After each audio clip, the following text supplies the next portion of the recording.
1, 2, that's it. Good evening. This is VK3EKH, VK3 Echo Kilo Hotel, the official station of the Astronomical Society of Victoria, with the regular Friday night broadcast. Coming to you from the studios of VK3CSJ in Narre Warren South.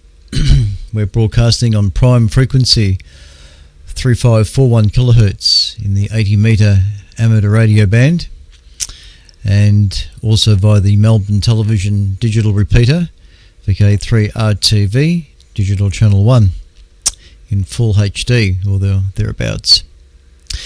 This is VK3 Echo Kilo Hotel on behalf of the Astronomical Society of Victoria, broadcasting for more than 30 years. And we say a very pleasant good evening to everybody on this 30th of June, the last day in the month. Tomorrow is July. Welcome in a new month, halfway through the year. How quick it's gone. Normally I would kick off with the Sky Notes, being the beginning of the month, but the planetarium hasn't prepared them yet. So we'll do the Sky Notes next Friday when they become available for the month of July.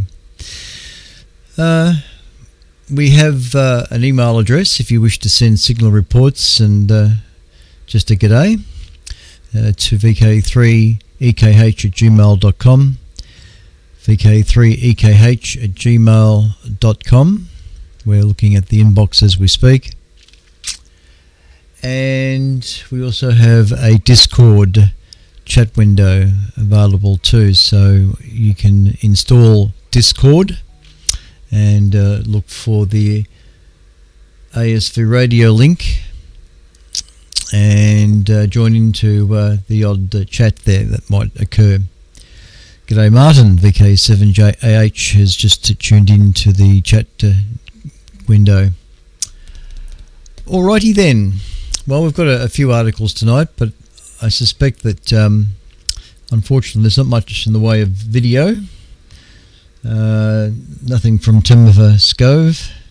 She actually did release a solar report last Saturday, or actually Friday, late. I had already finished the Friday night broadcast, and so as a result I didn't see her new solar weather report for the following week, up until about Wednesday, I think. So I won't worry about featuring that tonight. But anyway, we're on the lookout for new stuff from Timothy when it comes, of course. Meanwhile, I wonder how many of you felt the earthquake last night. I was well and truly awake. As most of you folks know, I'm a bit of a night owl. I don't get to bed till fairly late. Even when I have to start work at 7 o'clock in the morning, I'm still getting to bed often around 2. In fact, these last couple of nights have been about 3 o'clock, 2:30. I don't know how I do it, but I do. It's a hassle to have to get up though to be at work by 7 o'clock, but somehow I've managed to do that for over 42 years, being involved with the electronics manufacturing industry, where they want you to start at a fairly early time. So there it is. Worked for companies like NEC, Fujitsu, Pacific Broadband Networks. That was a great company to work for. PBM in Scoresby.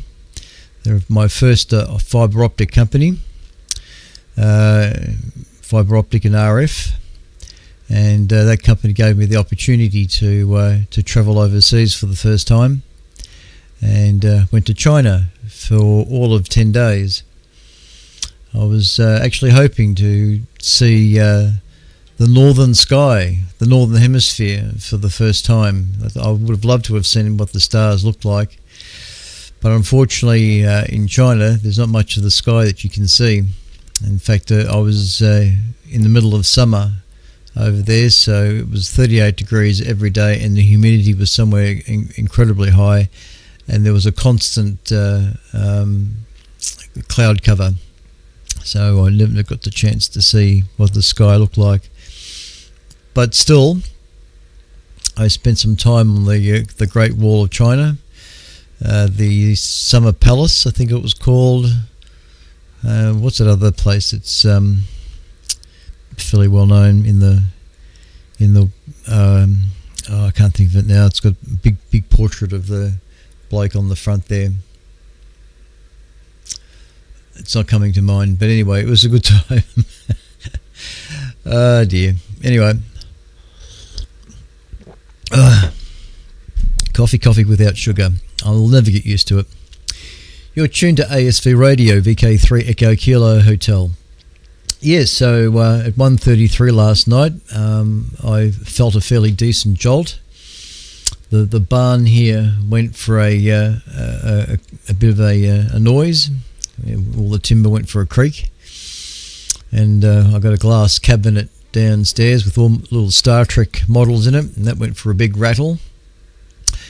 And my long-haired cat Kiska, she decided to go for a race somewhere. She woke up all of a sudden, hopped off her little bed.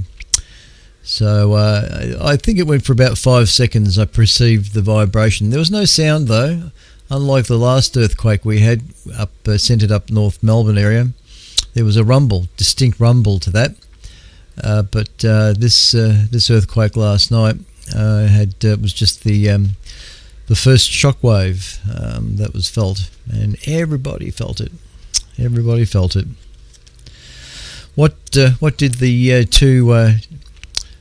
one tectonic plate say to the other tectonic plate? Sorry, that was my fault. That was a little joke that was said on 774 last night. So I've been saying it all day.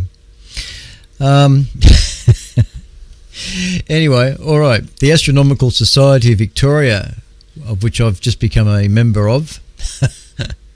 Well, at least I've just renewed about half an hour ago. Anyway, the Astronomical Society of Victoria was founded in 1922 and has well over 1,600 members scattered about the place. Membership of the society is open to all persons with an interest in astronomy. Of course, the Society's objectives are to encourage the study and practice of astronomy, and that they do very well, to disseminate the knowledge of the science, and to provide greater facilities for the study among its members.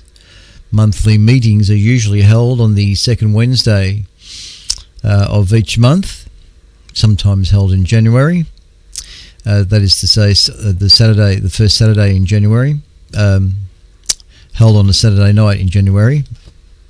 Let's just get past that. Meetings start at 8 p.m. at the Mullior Hall, Burwood Avenue, Melbourne, near the Melbourne Observatory, which is located not too far from the Shrine of Remembrance. Parking is available in Burwood Avenue, Dallas Brooks Drive, and the surrounding streets. Admission is free, and visitors, of course, are most welcome. These days, the monthly meeting are also televised on YouTube.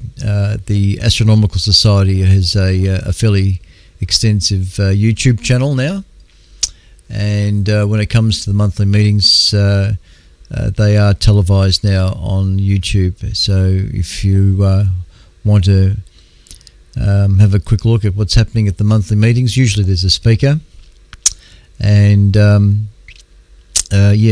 they're on YouTube. Just check the calendar out on the ASV website for what's coming up. So privileges of membership include the right to borrow books, periodicals, magazines, other publications, and from the Society's extensive library located at the Melbourne Observatory. Receipt of the ASV's magazine called Crux, containing articles, news, observing notes, and the like. And the free provision of the Astronomical yearbook. Access is available. Just keeping an eye on my audio level for YouTube. I think I should be alright. Access is available to telescopes on members' nights held regularly at Melbourne Observatory, and after the monthly meetings, of course, weather permitting, that sort of thing. These instruments include the Society's 300mm equatorial reflector and a 300mm portable reflector. There's also a 200mm refractor managed by the Royal Botanic Gardens, and a recently restored photoheliograph are also housed at the observatory and are accessible to members too. The Society also has a number of 200mm reflectors available for short period loan. The ASV has a telescope loan scheme where members can borrow a telescope for a number of weeks, months perhaps. Members are also encouraged to make use of the Society's country property located near Heathcote, about an hour and a half drive north of Melbourne, 2.5 hours if you live out this way. There are a range of instruments available for members to use on the site.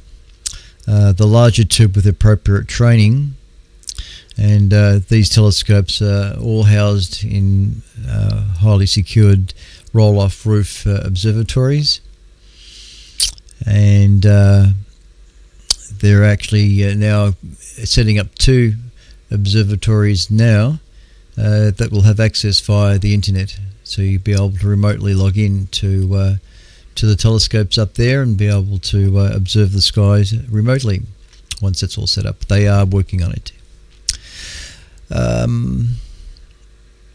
Yes, so also located on the site is a fully steerable, well, there's some maintenance going on at the moment, so it's not fully steerable right now, but there is some maintenance going on our radio telescope, and we hope very soon that it will be back up and running.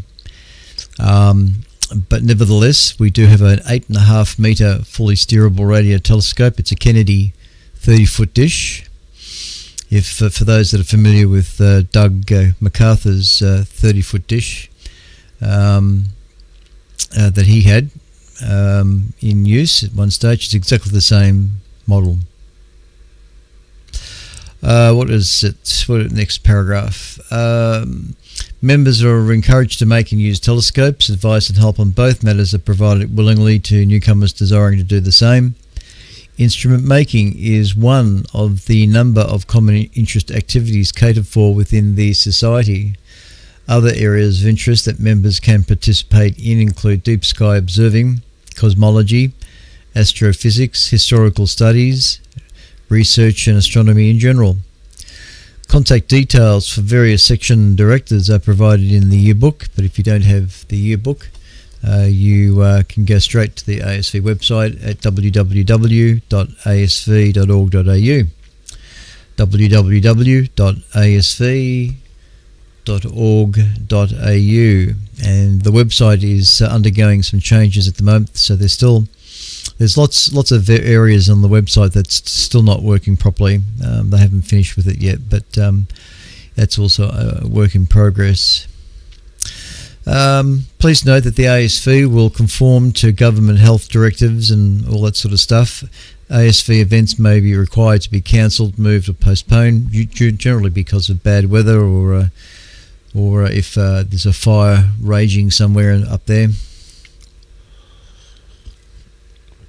i.e. a fire ban day. The site is out of bounds. If you wish to write a letter to the ASV, you can send that letter to the Secretary of the Astronomical Society of Victoria, GPO Box 1059, Melbourne, Victoria 3001. I might just turn my mic gain down a fraction, because I kept going too much into the red on YouTube. Didn't like that, so if there was any distortion, it should be okay now. I am tired. All right, let's see. We have Martin, we have Steve, we have Kim, VK5FUSE on the chat cord. G'day, chaps. Pss, pss, pss, pss.